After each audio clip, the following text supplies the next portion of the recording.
नमस्कार। कैसे हैं आप लोग? उम्मीद करते हैं अच्छे होंगे और बेहतरीन तरीके से पढ़ रहे होंगे। देखिए मेरे भाई, साधारण ब्याज हमारा चल रहा था और साधारण ब्याज के अंदर लगभग 1 से लेके 43 यानी 43 क्वेश्चन तक हम कर चुके थे। 44वें क्वेश्चन से हम शुरू करते हैं, ठीक है। जिसको आता है वीडियो रोक के सवाल बनाइए, प्रैक्टिस के तौर पे बहुत बेहतरीन सवाल है। इसमें ग्रुप डी, एनटीपीसी, आरपीएफ जो रेलवे की एग्जाम होती है सभी क्वेश्चन मर्ज है, सभी के पीवाईक्यू के लिए बेस्ट प्रैक्टिस सीरीज है, ठीक है मेरे भाई। तो जिसको आता है वीडियो रोक के बनाइए, जिसको नहीं आता है समझिए। क्वेश्चन कह रहा है मेरे भाई, रमेश ने एक निश्चित राशि को 9% वार्षिक साधारण ब्याज के दर पर निवेश करता है या निवेश किया, ठीक है। यदि वह 1 वर्ष बाद 20,250 रुपए ब्याज के रूप में प्राप्त करता है, ब्याज के रूप में प्राप्त करता है, तो उसके द्वारा निवेशित की गई राशि बताइए। यानी दोस्तों सीधी सीधी बात है, हमसे मूलधन पूछ रहा है, हमसे मूलधन पूछ रहा है। दो प्रकार के केस आते हैं, कभी आपको अमाउंट देगा तो मूलधन पूछेगा, या फिर कभी आपको ब्याज देगा तो मूलधन पूछेगा। इसके जो पहले हम क्लास किए हैं वो सभी प्लेलिस्ट में जाके आप देख सकते हैं, वहां से उसमें भी कुछ इस प्रकार के सवाल आए थे जो कि हमने किए थे। अब हम यहाँ पे बात करते हैं। मैंने आपको बताया कि दर कितनी है, तो दोस्तों सवाल में दर दी है 9%। और हम बात करें समय की, तो समय कितना है? 1 वर्ष। कितना है? 1 वर्ष। मैंने आपको बहुत सुंदर तरीके से बताया था कि जो प्रिंसिपल होता है वो अपने आप में k % होता है, 100% होता है। मूलधन अपने आप में 100% होता है, और जो ब्याज होता है ना वो 80% होता है, यानी ये दोनों का गुणनफल होता है। यानी हम बात करें सिंपल इंटरेस्ट, ब्याज कितना होगा? तो 9 एकम 9 यानी k प्रतिशत 9% होगा। और यहां बात करें यदि अमाउंट की, तो ये बताइए अगर 100 में 9 जोड़ें तो कितना हो जाएगा? 109। ये सब बातें मैंने आपको पिछली क्लास में बताई थी, आप जाके देखिएगा। हालांकि बार बार हमें ये करने से मतलब नहीं है, जो पूछा है हम वही करते हैं। तो मेरे भाई मूलधन अपने आप में 100% होता है, ब्याज ई दोनों का प्रतिशत हो जाएगा गुणनफल करने पे, तो 9 एकम 9%। और बात करें अमाउंट की, तो मूलधन में यदि हम ब्याज जोड़ते हैं तो अमाउंट प्राप्त होता है। अमाउंट कितना होगा? 109। अब यहाँ ध्यान से पढ़ लेना है, ये 20,250 क्या है? तो दोस्तों ये ब्याज है, क्योंकि उसने खुद बोला है 1 वर्ष बाद 20,250 रुपए का ब्याज प्राप्त होता है। तो फटाक से बताइए हम 20,250 को किससे भागा दें? तो ब्याज को ब्याज से काटेंगे, अमाउंट को अमाउंट से काटेंगे। तो ये बताइए ब्याज कितना है? तो ब्याज है भैया रेशो में 9 है। गुणा किसका कर देते हैं? हमसे बोला है निवेशित राशि बताइए, यानी दोस्तों मूलधन पूछा है, जो पैसा आप इन्वेस्ट किए थे ना वो पूछा है, तो 100 का गुणा कर देते हैं, ठीक है। कैलकुलेशन करते हैं मेरे भाई। तो हम 9 से काट सकते हैं, यहाँ पे 9 दूनी 18, 2 बचेगा, फिर से काट देते हैं 9 दूनी 18, 4 बचेगा, और यहाँ हम काट सकते हैं 9 पंजे 45, पीछे 1 2 3, ये 0 हो जाएगी, 3 0, 22,000 नहीं है, 2,25,000 होना चाहिए, 2,25,000। कौन सा ऑप्शन में मेरे भाई? ऑप्शन नंबर सी हमारा आंसर हो जाएगा। बोलिए कबूल है? 2,25,000 हमारा आंसर होगा। क्वेश्चन नंबर 45, बहुत शानदार। देखिएगा इसको, ऑप्शन भी देख लीजिए। ये क्वेश्चन ग्रुप डी 2022 में आया हुआ है, और क्वेश्चन नंबर 45 है। बनाइए इसको। एक धन राशि को साधारण ब्याज की दर पर 4 वर्ष के लिए निवेश किया जाता है। साधारण ब्याज की दर 2% होती तो 4 वर्षों में निवेशित धन राशि 640 रुपए अधिक ब्याज मिलता, ठीक है। तो बोला है राशि बताइए। अच्छा यहाँ पे एक बात समझना, उसने एक बात बोली है गुड्डू, देखिए कि समय कितने वर्ष का है? 4 वर्ष का। इस चीज को तो ब्रेक कर दो। अब ये बताओ दर कितनी बढ़ रही है? दर बढ़ेगी तो ब्याज भी बढ़ेगा, और ब्याज बढ़ रहा है यानी दर बढ़ाई गई है। तो आप बात समझिएगा, 2% दर अधिक होती, मतलब पहले क्या दर थी नहीं पता, लेकिन बाद में दर बढ़ा दी। दर कितनी बढ़ाई? 2%।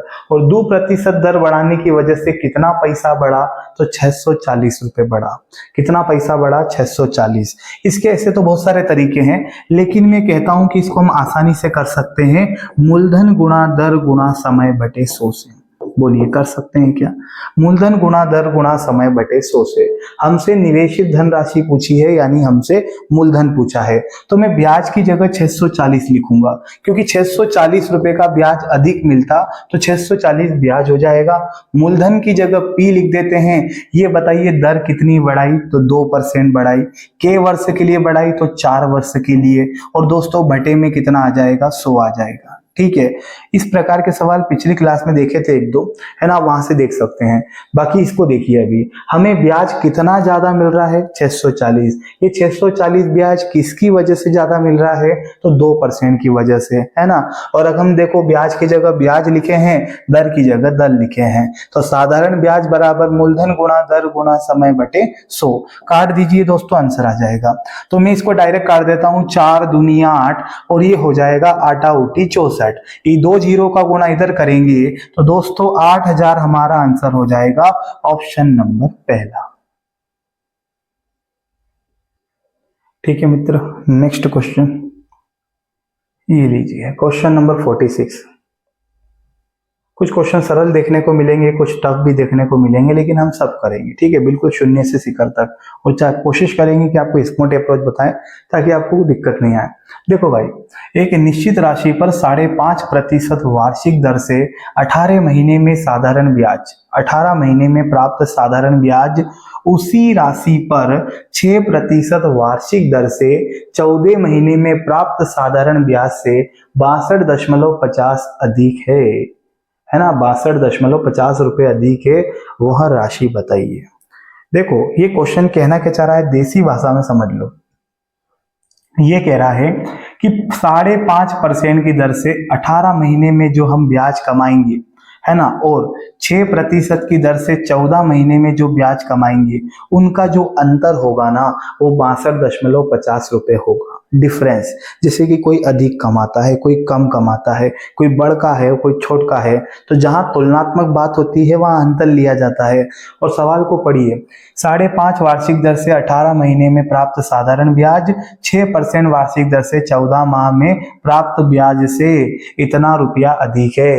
यानी 5.5 की दर से अगर वो पैसा 18 महीने के लिए देता है ना, और वही पैसा 6 की दर से 14 महीने के लिए देगा, तो जो इस पे ब्याज मिलेगा ना वो अधिक होगा। कितना अधिक होगा, तो 62.50।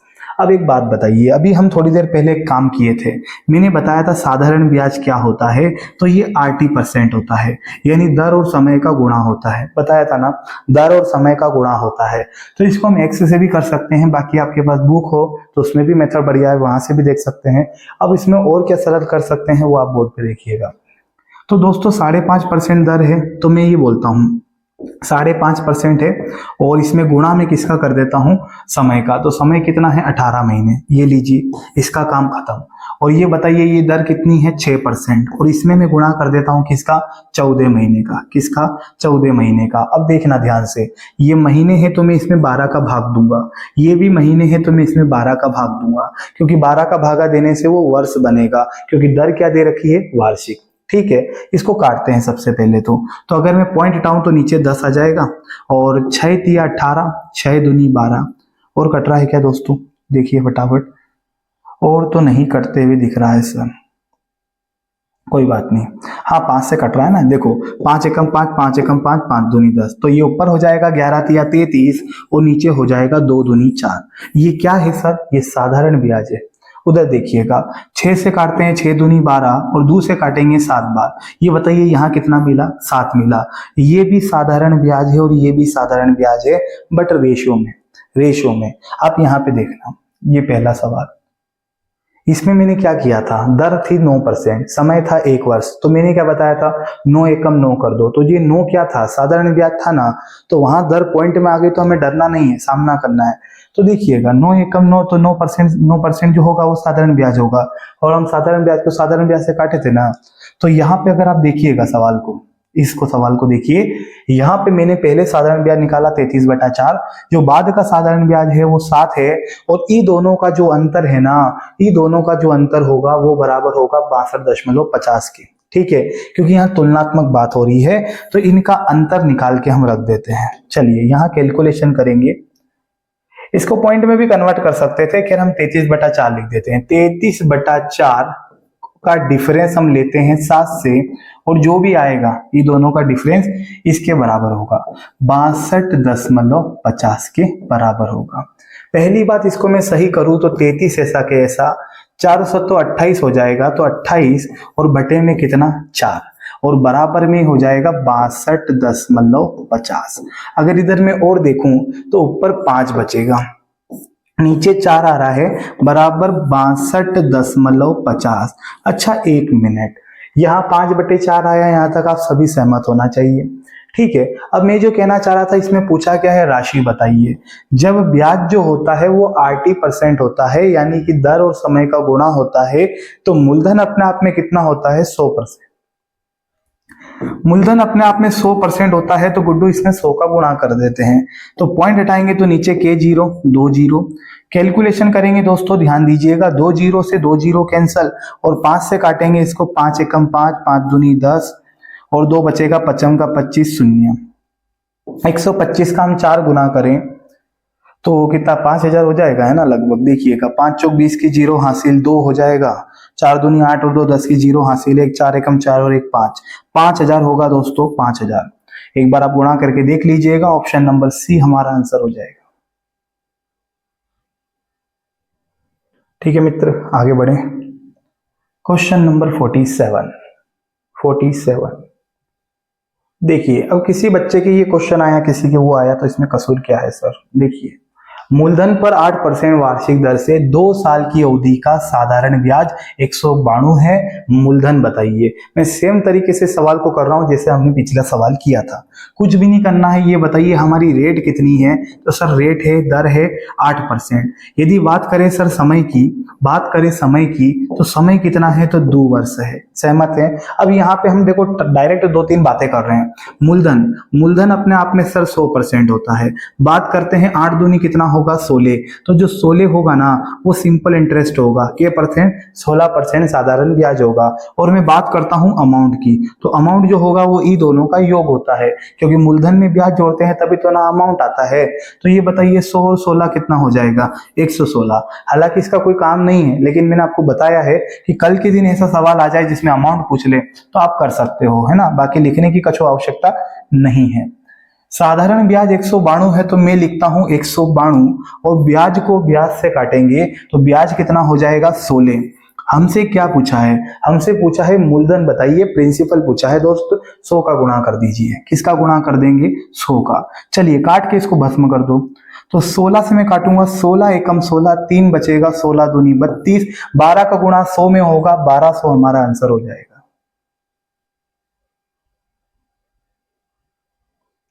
ठीक है मित्र, नेक्स्ट क्वेश्चन, क्वेश्चन नंबर 48।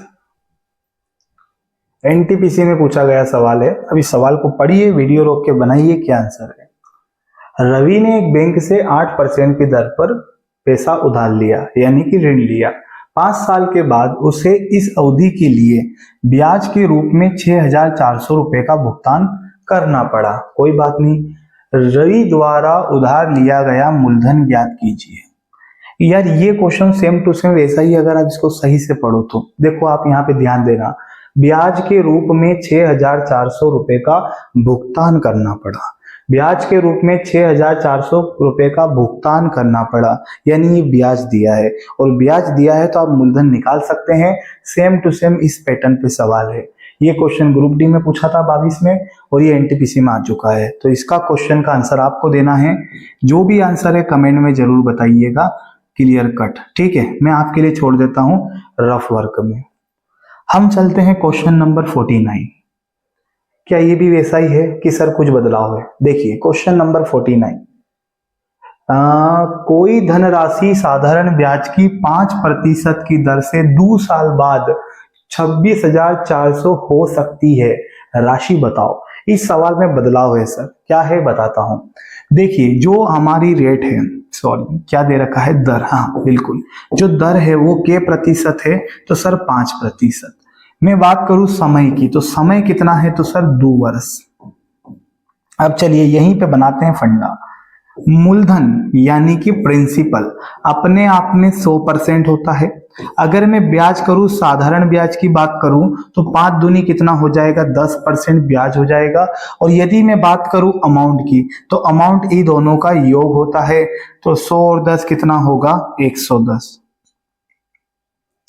अब सवाल ये है कि सर ये ब्याज है कि अमाउंट है। ब्याज को ब्याज से काटते हैं, अमाउंट को अमाउंट से काटते हैं। प्रिंसिपल को प्रिंसिपल से काटते हैं। तो ये बताइए 2 वर्ष बाद 26,400 रुपए हो जाती है, मतलब मैंने आपसे कुछ पैसा उधार लिया जो 2 साल बाद 26,400 हो जाता है, 26,400 हो जाता है। तो ये ब्याज की बात नहीं है, इसमें ब्याज नहीं बोला, ये अमाउंट है। क्या है? अमाउंट, यानी मिश्र धन। ठीक है, तो 26,400 हो जाता है, तो 26,400 लिखिए। और मेरे भाई भागा किसका देंगे? मिश्र धन का, यानी किसका? 110 का। और गुणा किसका कर देते हैं? 100 का, क्योंकि हमसे धन राशि पूछी है, हमसे धन राशि पूछी है, मूलधन पूछा है। चलिए दोस्तों, 0 0 11 से काटते हैं। 11 दूना 22, 11 चौक 44, 24 के पीछे के 0 3 0, तो 24,000 हमारा आंसर होना चाहिए। क्या होना चाहिए दोस्तों? 24,000। Option number D. ठीक है दोस्त, इस सवाल का जवाब आपको मिल गया होगा। क्वेश्चन नंबर 50, क्या बोलती कंपनी। क्वेश्चन नंबर 50 देख सकते हैं आप, बिल्कुल थ्योरी ज्यादा है, सवाल को पढ़िए, बनाने की कोशिश करिए, फिर मैं करवाता हूं। मानवी ने एक धनराशि पहले 3 साल के लिए, सवाल पढ़िएगा, मानवी ने एक धनराशि पहले 3 साल के लिए 6% के दर पर, अगले 5 सालों के लिए 9% की दर पर, और 8 वर्ष की इस अवधि के बाद, है ना, 8 साल हो गए क्या? बिल्कुल, 5 साल तो यहां हो गए थे और 3 साल यहां हो गए, कोई बात नहीं। देखो, 8 साल की इस अवधि के बाद 13% वार्षिक दर पर उधार ली। यदि 11 वर्ष के अंत में, यदि 11 वर्ष के अंत में उसके द्वारा भुगतान किया गया ब्याज 8,160 है, तो उधार ली गई राशि बताइए। मूलधन अपने आप में 100% होता है, ये हम जानते हैं, और अगर ब्याज की बात करें तो ब्याज होता है 80%, यानी दर और समय का गुणा। तो यदि मैं दर और समय का गुणा करूं तो मैं ब्याज का रेशो पता करूंगा, और ब्याज के रेशो बना के सवाल को करेंगे। ठीक है, तो दोस्तों समझने की पूरी कोशिश करिएगा, इसको समझाने की गारंटी हमारी है। सबसे पहले मुझे तो आप ये बताइए कि पहले 3 साल के लिए दर कितनी है? 6। 3 साल के लिए दर 6 है, तो भैया जो ब्याज आएगा वो होगा 18%। कितना होगा? 18%। लिख सकता हूं क्या? बिल्कुल लिखो सर, अभी यही तो करते हुए आ रहे थे। दादा ये बताइए, हम पीछे गुणा किए थे ना, तभी तो ना ब्याज आया था, तो हम गुणा करेंगे। देखिएगा, फिर बोला है कि अगले 5 साल के लिए दर कितनी है? 9%। तो ये बताइए 9 पंजे कितना होगा? 45। अब समझने वाली बात आ गई गुड्डू, 8 वर्ष की इस अवधि के बाद, 8 नहीं लीजिएगा, अब दर आ गई 13%, दर आ गई 13%। ठीक है, दर 13%, लेकिन अब समय कितना? अब देखो, समय आएगा 3 वर्ष, वो 13 तिया होगा 39, 13 तिया होगा 39। अब आधे बच्चे टेंशन में आएंगे, ससुर ये 3 कहां से आ गया? गुड्डू समझो, इसने बोला 8 वर्ष की इस अवधि के बाद 13% वार्षिक दर पर उधार ली गई। यदि 11 वर्ष के अंत में, 11 वर्ष के अंत में इतना ब्याज रुपए हमें भुगतान करना पड़ा, 11 साल के अंत में। एक बात बताइए, 11 साल बाद हमने ब्याज लौटाया कितना? 8,160। मूलधन नहीं पता, लेकिन है ना, यहां पे क्या हुआ कि पहले 3 साल के लिए पैसा दिया, है ना, उसके बाद 5 साल के लिए दिया, तो 5 और 3 कितना होगा? 8। यदि इसमें से मैं 8 घटा दूं तो कितना समय बचा? 3। तो जो 3 साल बचे थे ना, उसमें दर कितनी लगाई? 13%। तभी तो ना 8 और 3 11 होगा, वो 11 साल बाद इतना पैसा उसको देना पड़ेगा। ठीक है, आई होप आप मेरी बात समझ गए होंगे। तो ये भी ब्याज है, ये भी ब्याज है, और ये भी ब्याज है। मैं लिख देता हूं ए, बी और सी। यदि इसको डायरेक्ट बनाना है तो सबको जोड़ते हैं, तो ये हो जाएगा 8 और 8 16 और 1 17, 17 5 22, 22 की 2 हासिल 2, 4 3 7 1 8, और कितना हो जाएगा? 9 10, 102 हो रहा है क्या? बिल्कुल बराबर। ये कितना है दोस्तों? 8,160। 8,160। देखो दोस्तों, मैंने क्या किया, मैंने ब्याज बराबर ब्याज रख दिया। सभी को पता है ये सिंपल इंटरेस्ट है, कैसे आया पुरानी क्लास में देखिए, आगे पीछे पुरानी क्लास देखिए, पुराने क्वेश्चन देखो, मैंने बताया है, ये दोनों का गुणा करेंगे, सीधा सीधा ब्याज आएगा। ब्याज बराबर ब्याज रखा, जो पूछे उसका गुणा कर दो। सर हमसे पूछा है धनराशि बताओ, और धनराशि अपने आप में 100% होती है, तो 100 का गुणा कर देंगे। ठीक है, 100 का गुणा कर देंगे। किससे काटे दोस्तों? 2 से काटता हूं, 2 पंचे 10, 2 एकम 2, 2 चौक 8 हो जाएगा, भाग नहीं गया, 0 2 8 16, ठीक है। और ये 0 ऐसी की ऐसी। और बताइए किससे काटे हैं? 17 से काट दें, 17 तिया 51, 17 दूनी 34, 6 बचेगा, है ना। तो 17 चौक 68 होता है, पीछे 0। और इसको काटें तो ये बताइए 3 से काट सकते हैं, 3 और 8 24, 80, और 80 का गुणा 100 में करें तो 8000 हमारा आंसर होने वाला है। 8000 हमारा आंसर होने वाला है, option number C. Question number 51 को पढ़िएगा। यहां क्वेश्चन बोला गया है, एक आदमी 3 अलग अलग योजनाओं में ब्याज की 10%, 12%, 15% की दर पर क्रमशः 6 वर्ष, 10 वर्ष और 12 वर्ष के लिए धनराशि का निवेश करता है। यदि प्रत्येक योजना की परिपक्वता पर उसे समान ब्याज प्राप्त होता है तो धनराशियों का अनुपात बताइए। यानी आपसे मूलधन का रेशो पूछा है। देखो सवाल की लैंग्वेज बड़ी है, बोलने का तरीका कैजुअल है, 2021 एनटीपीसी में आया हुआ है। इसको हम सरल कैसे बना सकते हैं वो देखिए। अगर आप अनुपात समानुपात पढ़े हैं तो उसमें ऐसा एक केस आता है, ठीक है, और बिल्कुल उसमें मैंने कराया भी है। आप प्लेलिस्ट में जाके अनुपात समानुपात देखिएगा, आपका क्लियर हो जाएगा। बाकी अभी इस चीज को समझना मैं यहाँ पे क्या बताना चाह रहा हूँ। यहाँ पे मान लीजिए कि पहले हमने ए राशि लगाई थी, वो लगाई थी हमने 10% की दर से, ठीक है, के वर्ष के लिए तो 6 वर्ष के लिए। फिर हमने बी राशि लगाई थी, हमने पूंजी जो लगाई वो बी लगाई थी, ऐसा हम बोलते हैं 12% की दर से 10 साल के लिए, 12% की दर से 10 साल के लिए। और फिर हमने सी पूंजी लगाई थी, हमने सी पूंजी लगाई थी 15% की दर से 12 साल के लिए, 15% की दर से 12 साल के लिए। और इनका जो ब्याज प्राप्त हुआ ना वो सब आपस में क्या है तो बराबर है। देखो भाई ये कोई ट्रिक नहीं है, मेरी बात को समझना। मूलधन गुणा दर गुणा समय बटे 100, यहां भी ऐसा ही करा मैंने, मूलधन गुणा दर गुणा समय बटे 100, और इधर भी हम लिख देते हैं मूलधन गुणा दर गुणा समय बटे 100। पूरा कॉन्सेप्ट से काम कर रहे हैं हम लोग, क्योंकि उसने एक बात बोली है, समान ब्याज प्राप्त होता है। यानी जब हम इस दर पे इतने समय के लिए पैसा इन्वेस्ट करते हैं तो इन तीनों कंडीशन में जो ब्याज प्राप्त होता है ना वो समान ब्याज प्राप्त होता है। तो देखो साधारण ब्याज बराबर साधारण ब्याज, और यहां भी लिख दिया साधारण ब्याज, ठीक है। मूलधन गुणा दर गुणा समय बटे 100, पूंजी अलग अलग है गुड्डू, इसलिए हमने एबीसी लिखा है, ठीक है। कैलकुलेशन करते हैं, 100 से 100 खत्म और ये 100 भी खत्म, क्लियर है। अगर हम यहाँ 2 का यूज करें तो 2 से कटेंगे 5 बार, 2 से कटेगा ये 5 बार, और 2 से कटेगा ये 6 बार। काट सकते हैं क्या? बिल्कुल सर। अब हम काटते हैं मेरे भाई, इसको हम काट देते हैं 6 से। कैसे काटेंगे? तो ये हो जाएगा 6 एकम 6, यहाँ हो जाएगा 6 दूनी 12, और यहाँ हो जाएगा 6 एकम 6, यानी खेल खल्लास, ठीक है। और क्या कर सकता है दोस्तों? तो और सर आप 5 से काट सकते हैं। कैसे? 5 एकम 5 हो जाएगा, यहाँ 5 एकम 5 हो जाएगा, और यहाँ 5 तिया 15 हो जाएगा। बोलिए सही जा रहे हैं? तो यहाँ पे क्या बचा? 1a, तो हम a लिख देते हैं। a बराबर यहाँ क्या लिखा है? 2b लिखा है, और बराबर में यहाँ कितना लिखा है तो 3c लिखा है। यही हमारा आंसर हो जाएगा। लेकिन ध्यान से सुनिएगा, a बराबर यहाँ लिखा है 2b, और बराबर कितना है 3c। हमसे पूछा है एबीसी का रेशियो। क्यों एबीसी का रेशियो पूछा है? क्योंकि मूलधन हम क्या माने थे? हम एबीसी ही तो माने थे, जो पूंजी होगी जो मूलधन होगा वो हम यही माने थे। तो हमसे एबीसी का रेशियो निकालना है। देखो भाई पहला तरीका होता है कि हम देखेंगे इसके बराबर ये है, इसके बराबर कुछ नहीं है तो 1 मानो, या फिर एक मेथड होता है छुपा छुपा के, दुनिया को दिखाना नहीं है, छुपा छुपा के आंसर दे सकते हैं। कैसे देखिएगा, आप इसको छुपाएंगे तो जो बची संख्या है इन दोनों का गुणा करो, तो बताइए 3 दूना कितना होगा? 6 होगा। देखो अब इसको छुपाते हैं और इन दोनों का गुणा करते हैं, तो बताइए 3 एकम कितना होगा? तो यहाँ 3 हो जाएगा। इसी के साथ इसको छुपाते हैं और इन दोनों का गुणा करते हैं, तो ये बताइए 2 एकम कितना होगा? तो 2 होगा। बस यही आपका आंसर होगा। एक बार दोबारा देखिएगा, इसको छुपाए हैं तो 3 दूना कितना होगा? 6, इसको छुपाया है तो 3 एकम कितना हो जाएगा? 3 हो जाएगा, और इसको छुपाएंगे तो बताइए 2 एकम कितना होगा? 2 होगा। 6:3:2 दोस्तों ये आपका आंसर हो जाएगा। ऑप्शन नंबर बी में मौजूद है। बोलिए सही है? ठीक है, तो इसको कर लीजिएगा। क्वेश्चन नंबर 52 52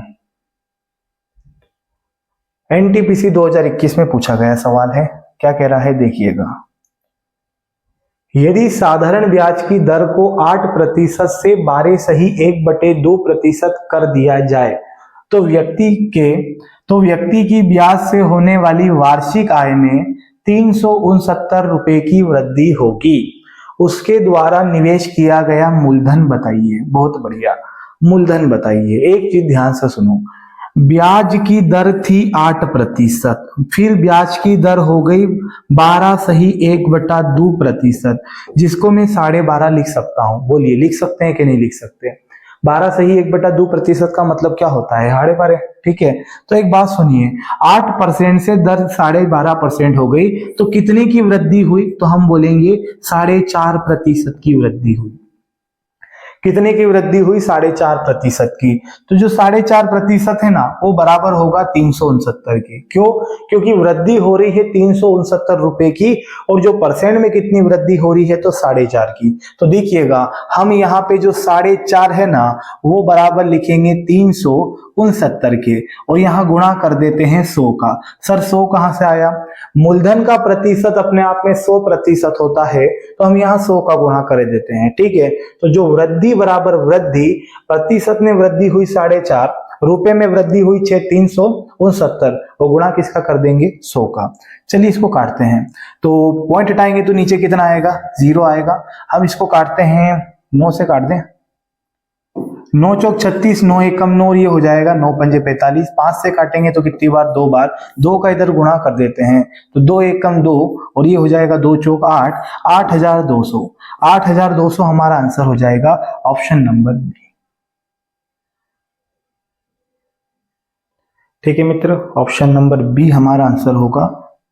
क्वेश्चन नंबर 53 क्या कह रहा है? देखिए, एक निश्चित धनराशि 5% वार्षिक साधारण ब्याज की दर से 3 सालों में 230 रुपए हो जाती है। वो धनराशि हो जाती है, और जो हो जाता है वो हमारा अमाउंट होता है, मिश्र धन होता है। ये बात हम पिछली क्लास में भी कर चुके हैं। ठीक है, तो मूलधन बताइए, ये पूछा है। देखो शॉर्ट तरीका देखो, जो दर है वो है दोस्तों 5%, और अगर मैं बात करूं समय की, तो समय आपको दिख रहा होगा कितने वर्ष है? तो 3 वर्ष है। सहमत है? अगर मैं यहाँ परसेंटेज निकालूं तो जो आपका मूलधन होता है दोस्तों, मूलधन होता है अपने आप में 100%। यदि ब्याज की बात करूं तो ब्याज अपने आप में होता है 8%, तो 5 दिया कितना होगा? 15, यानी ब्याज का प्रतिशत होगा 15। और अगर मैं बात करूं अमाउंट की, तो अमाउंट होता है मूलधन और ब्याज का योग। तो ये बताइए 100 और 15 कितना होगा? 115। सहमत है? 115। अब उसने बोला कोई धनराशि 230 रुपए हो जाती है, यानी ये हमें अमाउंट दे रखा है दोस्तों, मिश्र धन है। तो ये बताइए 230 को हम भागा किससे दें? 115 से। मिश्र धन को मिश्र धन से काटेंगे, और दोस्तों गुणा किसका कर देते हैं? तो 100 का। गुणा किसका कर देते हैं? 100 का। तो ये हो जाएगा 23 से कटेगा 10 बार, 23 से कटेगा 5 बार, 5 से इसको भागा देंगे 20 बार, और 20 का गुणा 10 से करेंगे यानी 200। मूलधन की जो राशि होगी वो 200 रुपए आंसर हो जाएगा, ऑप्शन नंबर सी।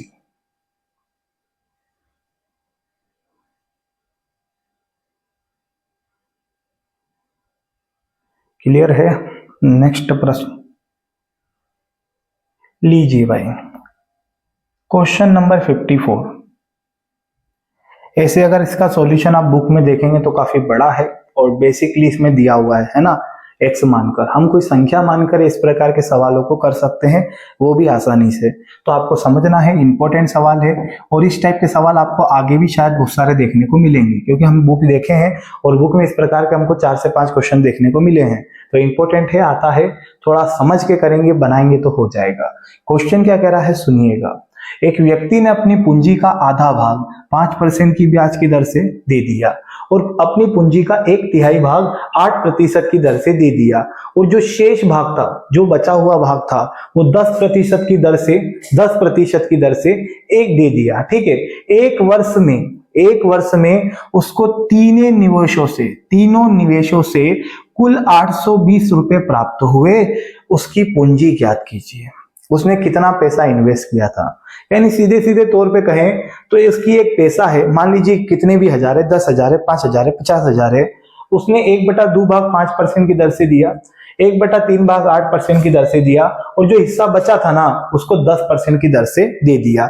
जब लास्ट में उसके पास ब्याज का पैसा आया, 1 साल बाद जब ब्याज का पैसा आया तो वो 820 रुपए आया। तो क्वेश्चन यही है कि उसकी पूंजी बताइए। ठीक है, तो यहाँ पे देखो तरीके तो बहुत है, आप बुक में भी देख सकते हैं, पर मैं जो बता रहा हूं वो सुनिए। हम मूलधन यहाँ पे मान लेते हैं, ठीक है, लेट माना कि हम मूलधन यहाँ पे मान लेते हैं।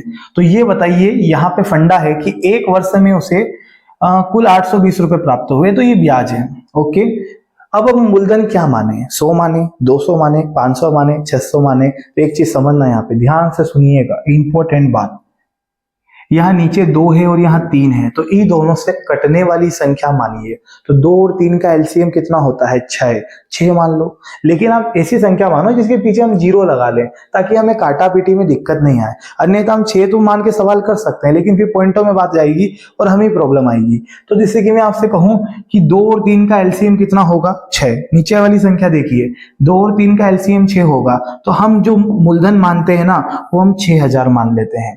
आंसर 600 से भी आ जाएगा, आप खुद करके देख सकते हैं, 60,000 से भी आ जाएगा, मैंने 6000 मान लिया। तो मान लीजिए हमारा मूलधन 6000 है, ये हम मान चुके हैं। अब देखो 6000 का आधा हिस्सा, 6000 का 1/2 कितना होगा, 3000। तो 3000 रुपए जो है हमने 5% की दर से दिए 1 साल के लिए। यहां लिख देते हैं 5% की दर से दिए 1 साल के लिए, ये निकल गया ब्याज पहले वाले का। फिर देखो इसका अगर मैं 1/3 करूं, इसका अगर मैं 1/3 करूं, तो 6000 का 1/3 आप करके देख सकते हैं। यदि आप इसका 1/3 करेंगे तो आपको क्या मिलेगा, 2000। कितना मिलेगा, 2000। यानी 2000 रुपए 8% की दर से देता है। वो 2000 रुपए जो देता है ना वो 8% की दर से देता है 1 साल के लिए। ये दूसरी बार का ब्याज प्राप्त हो गया। अब तीसरी बार का ब्याज कैसे निकलेगा देखो, और शेष हिस्सा, अब शेष कहां से लाए, तो आप देखो 3000 यहां दिए, 2000 यहां दिए, कितने दिए, 5000। टोटल जेब में कितना है, 6000। तो 1000 बचा है और उस 1000 को 10% की दर से देगा। उस 1000 को वो 10% की दर से देगा। के साल के लिए, 1 साल के लिए, बटे में कितना, 100। इसको कैलकुलेट करते हैं, 0 0 0 0, देखो कन्या, क्लियर है। यहां पे काटे तो 5 दिए 15, यानी यहां हो जाएगा 150, क्लियर है। अगर यहां काटे तो देखें तो 8 दूना 16 कितना हो रहा है, 160। और यहां देखें तो यहां कितना हो रहा है, 100 हो रहा है। बोलिए गलत है कि सही है, बिल्कुल सही है सर, बिल्कुल सही है। अब एक काम करते हैं, देखिएगा दोस्तों, हमसे क्या बोला था कि जो ब्याज की राशि है टोटल वो हमें दे रखी है, कितनी दे रखी है, 820। तो ब्याज को ब्याज से भाग देंगे, 820 को टोटल ब्याज से भाग दो। तो इस सबको जोड़ते हैं, 6 5 11 और 0 1 और 1 2 3 हासिल 1 4, और पीछे क्या जाएगा, 0। यानी 150, 160 और 100 को आप जोड़ेंगे तो 410 आ जाएगा। बिल्कुल सही जा रहे हैं क्या, बिल्कुल सर। 6 5 11 की 1 हासिल 1 और 1 2 3 4, बिल्कुल। और गुणा कर दीजिए मूलधन का। देखो ऐसे तो मूलधन अपने आप में 100% होता है, लेकिन यहाँ हम मूलधन कितना माने हैं, 6000। तो हम यहाँ पे 6000 का गुणा कर देंगे। आपको पता है आपको नीचे 100 लिखने की आवश्यकता नहीं थी। अगर आप 0 माने हैं तो 2 0 कम करके लिखो। आप 6000 माने थे तो यहाँ आप डायरेक्ट 2 0 उड़ा दीजिए ना। 100 लिख के किसको बताना है, ये पहली बार का ब्याज, ये दूसरी बार का ब्याज, ये तीसरी बार का ब्याज। टोटल ब्याज कितना है, तो 410 है। कुल ब्याज से हम इस ब्याज को काटे हैं, जो मूलधन हम माने थे उसका गुणा कर दिए। आप 12000 मान के देखिए, आपका आंसर बिल्कुल आएगा। लेकिन 0 मानने से हमको सुविधा होती है, देखो ना काटा पेटी में कितनी आसानी से हो जाएगा। इससे हम काट सकते हैं इसको 2 बार, और 6 दूनी हो जाएगा 12000। ये लीजिए 12000 हमारा आंसर हो जाएगा। है क्या ऑप्शन में, बिल्कुल है सर, 12000 ऑप्शन नंबर सी में मौजूद है। ठीक है मित्र, समझ गए होंगे। एनटीपीसी 2020 में आया हुआ भी है, और आगे इसका सवाल आएगा तो मैं खुद करवाऊंगा और आपको अच्छे से क्लियर कर दूंगा, है ना। देखो ये क्वेश्चन क्या कह रहा है, ये अलग है ना। यहाँ पे क्या मामला है, यहाँ पहले से शायद मूलधन दे दिया। देखो 2600, भैया पॉइंट लगा हुआ है ना, दिख रहा होगा, आई होप आपको पॉइंट लगा हुआ है, 2600 लिखा है। 2600 रुपए की धनराशि को 2 भागों में इस प्रकार उधार दिया गया कि, या इस प्रकार विभाजित किया गया कि, पहले भाग पर 10% की दर से 5 साल का साधारण ब्याज और दूसरे भाग पर 9% की दर से 6 साल का साधारण ब्याज आपस में बराबर है, तो 10% की दर पर उधार दी गई राशि ज्ञात कीजिए। बहुत शानदार तरीका। देखो भाई, मान लीजिए हमने एक भाग जो है वो x है, दूसरा भाग y है। तो जब हमने x को उधार दिया ना, तो 10% की दर से दिया 5 साल के लिए, 10% की दर से दिया 5 साल के लिए, बटे में कितना 100, ये आ जाएगा पहले वाले का ब्याज। दूसरी राशि हम मान लेते हैं y, जो दूसरा भाग है उसे क्या मान लेते हैं y। जो y था ना, वो हमने 9% की दर से दिया 6 साल के लिए, 9% की दर से दिया 6 साल के लिए, और बटे में मान लेते हैं 100, और बराबर ऐसा कैसा, साधारण ब्याज बराबर साधारण ब्याज, मूलधन गुणा दर गुणा समय बटे 100, मूलधन गुणा दर गुणा समय बटे 100, साधारण ब्याज बराबर है ऐसा सवाल में कहा गया है, हमने नहीं कहा। तो देखिए, जो हम बोलेंगे अगर x प्लस वाई यानी दोनों भाग का योग कितना है, तो 2600 है, ऐसा सवाल में दिया गया है। ठीक है, तो ये पहला भाग हम x माने हैं, दूसरा y माने हैं। इसको काट के रेशियो बनाते हैं, 100 से 100 खत्म दोस्तों। अगर हम देखें यहाँ पे, तो किससे काटो, 2 से काट दो, 2 से ये 5 बार और 2 से कटेगा ये 3 बार, शायद अब नहीं कटेगा। देखो 5 5 हो जाएगा 25x, है ना, 25x बराबर, और 9 तिया हो जाएगा 27y, कितना हो जाएगा 27y। तो x के सामने x का मान होता है और y के सामने y का मान होता है, ये मैं आपको हर बार बताता हूँ। x के सामने वाला x का मान होगा, y के सामने वाला y का मान होगा, x के सामने वाला x का मान होगा, y के सामने वाला y का मान होगा। तो हमें टोटल किस में से बंटवारा करना है, 2600 में से। तो 2600 लिखिए, गुणे का चिन्ह लगाइए, जिसके बारे में पूछे वो रहेगा साथ में और सहमति दोनों की, यानी जिसके बारे में पूछा उसको हम साथ में रखेंगे और ये दोनों को जोड़ के भागा दे देंगे। अच्छा, इन दोनों को जोड़ के हो कितना रहा है, 7 5 12 की 2 हासिल 1, और 2 2 4 और 1 5, क्या 52 हो रहा है क्या, बिल्कुल। अच्छा, पूछा क्या था, ध्यान रखना अन्यथा आपका आंसर गलत हो जाएगा गुड्डू। यहाँ बोला है कि 10% की दर पर उधार दी गई राशि बताओ। जो 10% की दर पे दी थी, लड़का सोचता है 10% की दर पे x दी थी तो x का मान 25, और यहाँ 25 रख देगा, गलत हो जाएगा। ध्यान रखना, जो 10% की दर पे दी थी वो राशि x थी, और जो x का मान आ रहा है ना, वो उसके सामने वाला है कितना, 27। तो हम यहाँ 27 लिखेंगे, फिर दुनिया की कोई ताकत आपका आंसर गलत नहीं कर सकती। 26 से कितनी बार, 100 बार, और 26 दूनी 52। 2 से भागा दे तो 2 से कटेगा 50 बार, है ना, और 5 का गुणा कर दे, 7 पंजे 35 की 5 हासिल 3, 5 दूनी 10 और 3 13, पीछे 0 ऐसी के ऐसी, 1350 हमारा आंसर हो जाएगा, ऑप्शन नंबर बी। ठीक है भाई, क्लियर है। नेक्स्ट, ये अच्छा, ये वैसे ही सवाल है। देखो दोस्तों, अभी हम बताए थे ना आपको, ये वाला सवाल सेम इसी पैटर्न का सवाल है, संख्या बदल के दिया है, मैं करवाऊंगा, देखिएगा आप लोग, है ना। इसके ऑप्शन ये रहे। देखो दोस्तों, एनटीपीसी 2021 में आया हुआ सवाल है। अगर मैं बात करूं यहाँ पे, है ना, देखो सवाल को समझना। बालाजी ने अपनी कुल निवेश राशि के 1/7 को 4% पर, 1/2 को 5% पर, और शेष को 6% की दर से 1 साल के लिए निवेश किया। बहुत शानदार। उसे कुल 730 रुपए का ब्याज प्राप्त हुआ, तो निवेशित राशि कितनी थी, निवेशित राशि कितनी थी। मैंने बताया था, नीचे वाली संख्या को देखो, यहाँ 7 है और यहाँ 2 है, 7 और 2 का एलसीएम कितना होगा, 7 और 2 का एलसीएम कितना होगा, 14। तो आप मूलधन 14 ले लीजिए। अब इसको 1400 कर दो, 14,000 कर दो, 140 कर दो, जीरो अपने हिसाब से लगा लो। अगर हम तार्किक दृष्टि पे आंसर देना, तो मुझे लग रहा है आंसर 7 से और 2 से, यानी कटने वाला होगा। अगर हम जीरो कॉमन है तो हटा भी दें, तो ये आंसर नहीं होगा, ये भी नहीं होगा, ये भी नहीं होगा, 14,000 आंसर हो जाएगा।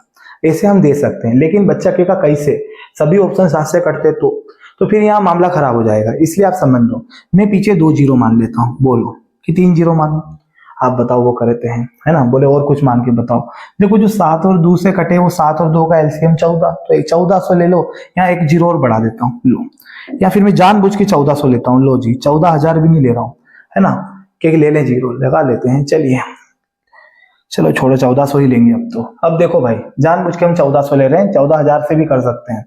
अब मुझे बताइए कि 1400 का 1/7 कितना होगा। 1400 का 1/7 कितना होगा, तो 7 से कटेगा ये 2 बार, यानी 200। 200 रुपए दिए गए किस परसेंट की दर पे, 4% की दर से 1 साल के लिए। देखिएगा, 4% की दर पर 1 साल के लिए बटे में 100। उसके बाद आप इसको 1400 का 1/2 करिए, यानी आधा, तो कितना होगा 700। यानी 700 रुपए दिए गए, 700 रुपए दिए गए 5% की दर से 1 साल के लिए, 5% की दर से 1 साल के लिए। ये हो गया दूसरा वाला ब्याज। तीसरा देखते हैं, शेष को 6% की दर पे दिया 1 साल के लिए, तो 700 और 200 900, इसमें से 900 घटाते हैं। लीजिए सर, इसमें से 900 घटाइए, कितना हो रहा है। तो अगर मैं 400 कम करता हूं तो 1000 बचेगा, और 1000 में से 500 कम कर दूं तो 500 बचेगा। यानी कि कहने का मतलब है 500। कितना हो जाएगा 500, सही है क्या 500। तो 500 रुपए शेष थे, इसको हम 6% की दर से दिए 1 साल के लिए, 6% की दर पर दिए 1 साल के लिए, बटे में कितना 100। चलिए ब्याज निकालते हैं, 2 शून्य 2 शून्य 2 शून्य 2 शून्य 2 शून्य 2 शून्य। ये कैलकुलेशन करें तो 4 दूना 8, 8 एकम 8 हो जाएगा, है ना। 7 पंजे 35, 35 एकम 35 हो जाएगा, है ना। क्लियर है। इसके बाद हम यहाँ देखें तो 6 पंजे 30 हो जाएगा, 30 एकम 30। अगर इस सबको हम जोड़ेंगे ना तो वो 730 रुपए के ब्याज के बराबर होगा। क्या बोलते हैं, 730 रुपए के ब्याज के बराबर होगा। तो 30 और 30 60 और 5 कितना हो रहा है 65। 65 में हम 8 जोड़ देते हैं तो कितना हो जाएगा ये 73, है नी। यानी 730 रुपए ब्याज है, इसको हम 73 से काटते हैं जो हमारा ब्याज है, और गुणा कर देते हैं मूलधन का। मूलधन अपने आप में 100% होता है, लेकिन हम कितना माने हैं 1400। हम 14,000 मान सकते थे, लेकिन हम आपके लिए जानबूझ के 1400 माने हैं, ठीक है। अब यहाँ पे कैलकुलेशन करो, देखो 73 धमाकी 730, और ये दोनों का गुणा होगा ना तो 14,000 हमारा आंसर हो जाएगा।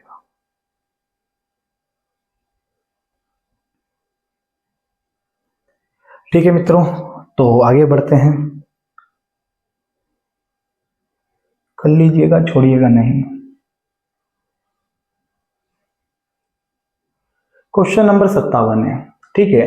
एक व्यक्ति ने अपनी पूंजी का 2/3 भाग 6% की दर पर, 1/5 भाग 10% की दर पर और शेष भाग 15% की दर पर निवेश किया। उसकी वार्षिक आय 600 रुपए है। यानी ये वही बात हो रही है कि यदि वो ब्याज के रूप में, है ना, यदि वो ब्याज के रूप में 600 रुपए कमाता है, यदि वो वार्षिक ब्याज के रूप में 600 रुपए कमाता है ना। वार्षिक आय मतलब वही वर्ष के अंत में, है ना। यदि वो वर्ष के अंत में 600 रुपए ब्याज कमाता है तो उसकी पूंजी बताइए। आप इसको मान के करिएगा, देखिएगा कि इसका आंसर क्या है, ठीक है। मूलधन मानिएगा, क्या मानना चाहिए, तो सर यहाँ पे देखो ये 3 है और ये 5 है, तो आपको 15,000 मान लो, 75,000 मान लो, या 1500 मान लो, करिएगा जरूर इसको, ठीक है। मैं रफ वर्क में छोड़ देता हूँ, और ये क्वेश्चन अगर नहीं भी होता है तो मैं आपको नेक्स्ट क्लास में करवाऊंगा, कोई दिक्कत की बात नहीं है। इसका आंसर जो भी है बनाने की कोशिश करिएगा, और जो भी आंसर है कमेंट में जरूर दीजिएगा। इसके बाद इसको नेक्स्ट क्लास में कवर करवा देंगे, ठीक है दोस्तों। तो वीडियो अच्छी लगी हो तो जरूर लाइक करिएगा, चैनल को सब्सक्राइब करिएगा। मिलते हैं नेक्स्ट वीडियो में। जय हिंद।